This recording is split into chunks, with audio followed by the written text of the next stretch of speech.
Documento 139. Los 12 apóstoles.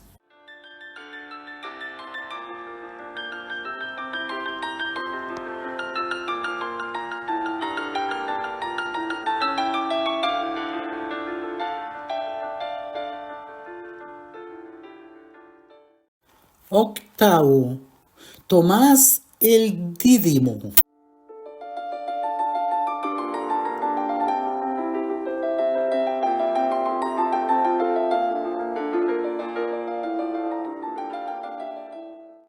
Tomás fue el octavo apóstol escogido por Felipe. En tiempos posteriores se le conoció como Tomás el Incrédulo. Pero sus hermanos apóstoles no le consideraban un incrédulo crónico. Sí, tenía una mente lógica y escéptica, pero al mismo tiempo era de una lealtad tan valiente que les impedía a los que le conocieron íntimamente considerarle un escéptico frívolo. Cuando Tomás se unió a los apóstoles, tenía 29 años. Estaba casado y tenía 4 hijos.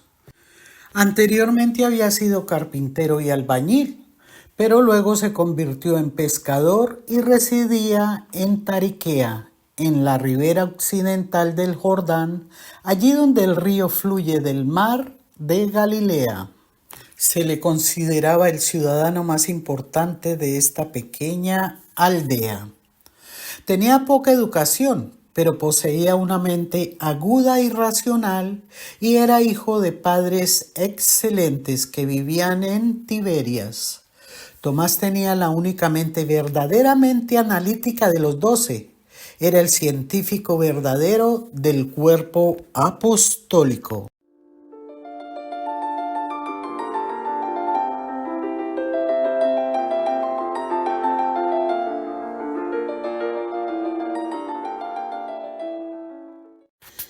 Abro paréntesis. Si bien ninguno de los evangelios menciona cómo ingresó Tomás al apostolado de Jesús, Juan 20:24 sí lo nombra como Tomás el Mellizo. Fue apodado por los otros apóstoles Tomás el Incrédulo por no haber creído inmediatamente en la resurrección de Jesucristo. También era llamado Judas Tomás Dídimo. El significado en algunos textos de Dídimo es mellizo y en otros gemelos, pero ya sea en arameo o en griego tienen el mismo significado. Cierro paréntesis.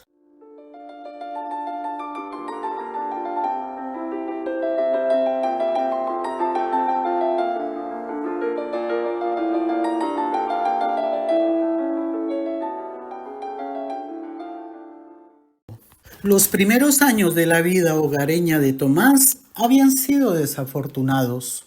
Sus padres no eran completamente felices en su matrimonio y esto se reflejaba en su experiencia adulta.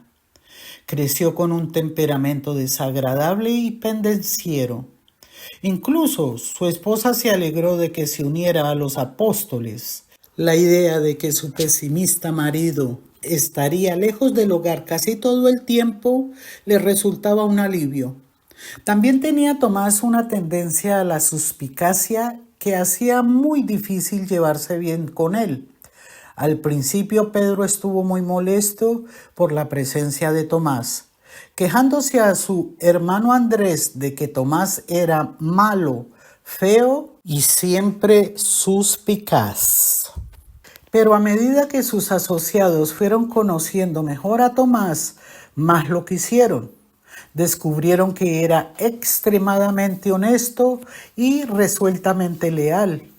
Era perfectamente sincero e incuestionablemente veraz, pero era un crítico nato y se había convertido en un pesimista empedernido.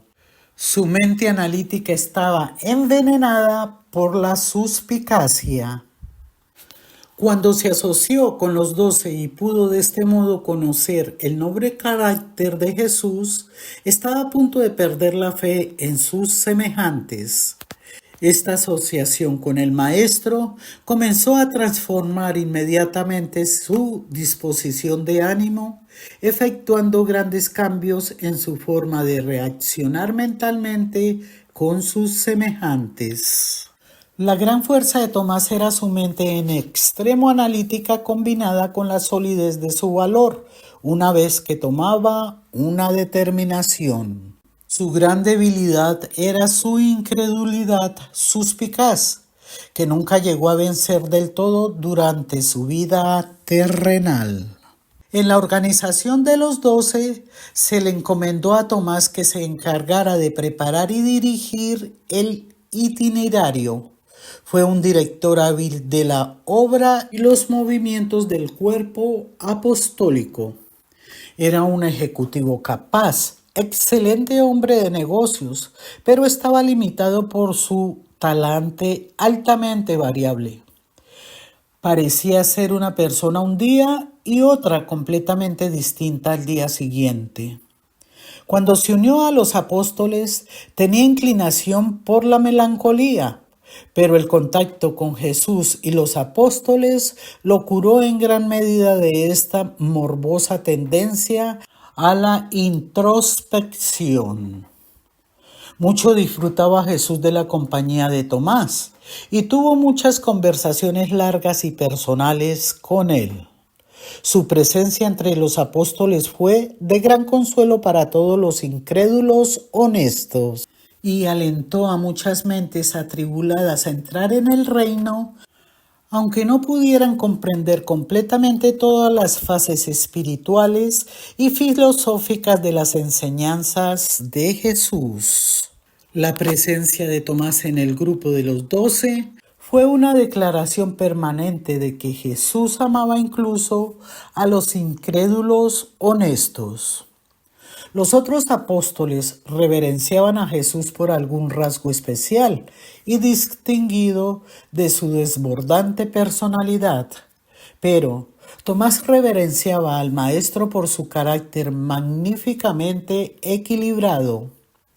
Tomás admiraba y honraba cada vez más a aquel que era tan amorosamente misericordioso y al mismo tiempo tan inflexiblemente justo y equitativo, tan firme pero nunca obstinado, tan calmo pero nunca indiferente, tan socorrido y tan compasivo pero nunca entrometido ni dictatorial, tan fuerte y al mismo tiempo tan manso, tan positivo pero nunca áspero ni rudo, tan tierno pero nunca vacilante, tan puro e inocente pero al mismo tiempo tan viril, enérgico y fuerte, tan verdaderamente valiente pero nunca temerario ni imprudente, tan amante de la naturaleza pero tan libre de toda tendencia de reverenciar a la naturaleza,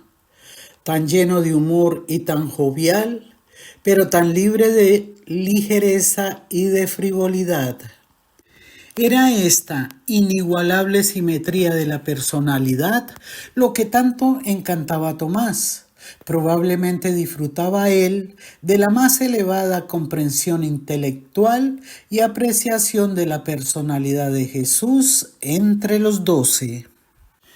En los concilios de los 12, Tomás siempre era cauto, aconsejaba siempre una política de seguridad en primer término, pero si se votaba en contra de su conservadurismo o se le vetaba, era siempre el primero en proceder intrépidamente con la ejecución del programa que se había aprobado. Una y otra vez se pronunció contra un proyecto determinado por considerarlo imprudente y presuntuoso. Él debatía hasta el fin amargo, pero cuando Andrés sometía la proposición al voto y cuando los 12 elegían hacer algo contra lo cual había él tan apasionadamente argumentado, Tomás era el primero en decir: «Vamos». Era un buen perdedor. No guardaba rencor ni alimentaba resentimientos. Una y otra vez se opuso a permitir que Jesús se expusiera al peligro, pero cuando el maestro decidía correr riesgos, era siempre Tomás quien animaba a los apóstoles con valientes palabras. Vamos, hermanos, vamos a morir con él. En algunos aspectos, Tomás era como Felipe, quería que le mostraran, pero las expresiones de su duda se basaban en mecanismos intelectuales completamente diferentes. Tomás era analítico, no meramente escéptico. En cuanto al coraje físico personal, era uno de los más valientes entre los 12.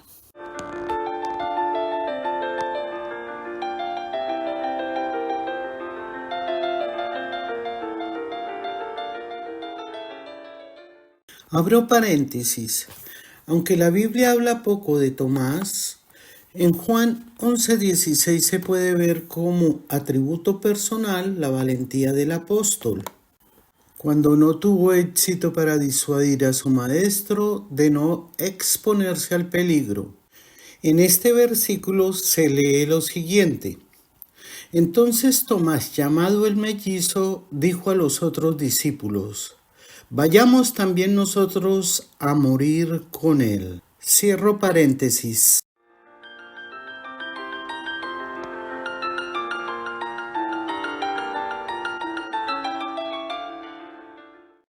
Tomás tenía algunos días muy malos. A veces estaba triste y abatido. La pérdida de su hermana gemela a los 9 años le había producido mucha tristeza en sus primeros años, contribuyendo a sus problemas temperamentales en su vida adulta. Cuando Tomás estaba deprimido, a veces Natanael era quien lo ayudaba a recobrarse, otras veces Pedro y con cierta frecuencia uno de los gemelos Alfeo. Desafortunadamente, cuando estaba más deprimido, trataba de evitar el contacto directo con Jesús. Pero el maestro conocía todo esto y tenía gran compasión por su apóstol cuando éste estaba afligido por la depresión y atormentado por las dudas. A veces Tomás obtenía permiso de Andrés para ausentarse a solas por 1 o 2 días, pero pronto se dio cuenta de que este sistema no era prudente. Pronto descubrió que era mejor, cuando estaba deprimido, aferrarse a su trabajo y quedarse junto a sus asociados. Pero, a pesar de lo que ocurriera en su vida emocional, siempre era un apóstol. Cuando llegaba el momento de proceder, siempre era Tomás el que decía, ¡vamos! Tomás es el gran ejemplo del ser humano que tiene dudas, las encara y las vence. Tenía una mente preclara, no era un criticón frívolo, era un pensador lógico. Fue la prueba del ácido para Jesús y sus hermanos apóstoles. Si Jesús y su obra no hubiesen sido genuinos, no habrían podido retener a un hombre como Tomás desde el principio hasta el fin. Tenía un sentido muy preciso y agudo de lo real. Al primer síntoma de fraude o de engaño, Tomás los habría abandonado a todos. Posiblemente los científicos no comprendan plenamente a Jesús y su obra en la tierra, pero vivió y laboró con el Maestro y sus asociados humanos un hombre cuya mente era la de un verdadero científico, Tomás el Dídimo, y él creyó en Jesús de Nazaret. Tomás pasó momentos difíciles durante los días del juicio y la crucifixión. Estuvo sumido en la más profunda desesperación por un tiempo, pero recobró su coraje, se quedó con los apóstoles y estaba presente con ellos para dar la bienvenida a Jesús en el mar de Galilea. Sucumbió por un tiempo a la depresión de la incredulidad, pero finalmente supo recuperar su fe y su valor. Aconsejó sabiamente a los apóstoles después de Pentecostés y cuando la persecución dispersó a los creyentes, fue a Chipre, a Creta, a la costa norafricana y a Sicilia, predicando la buena nueva del reino y bautizando a los creyentes. Y Tomás siguió predicando y bautizando hasta que fue arrestado por los agentes del gobierno romano y ejecutado en Malta. Solo unas pocas semanas antes de su muerte, había comenzado a escribir sobre la vida y las enseñanzas de Jesús.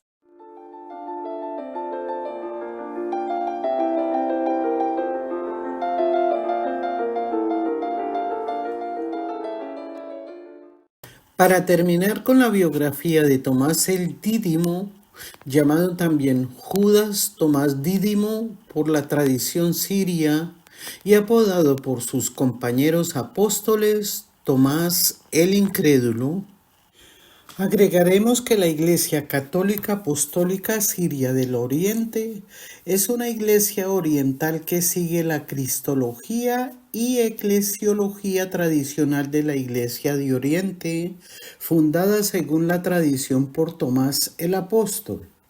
Esta iglesia tiene gran importancia tanto en Siria como en la India. De ahí que sea considerado el santo patrón de la India. Entre sus fieles cristianos, siendo su fiesta litúrgica en el rito romano el 3 de julio, celebrada como el Día de los Cristianos de la India.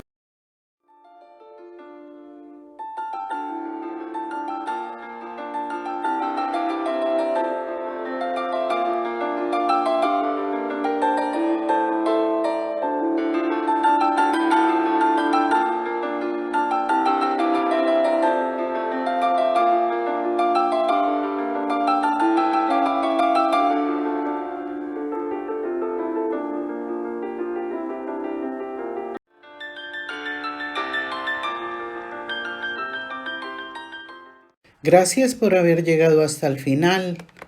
Los ángeles, arcángeles, querubines y huestes del universo que guían hacia la verdad, bondad, el bien, el amor y la belleza, y que trabajan de la mano con el Todopoderoso y su Hijo Jesucristo, les llene de bendiciones sus hermosos corazones.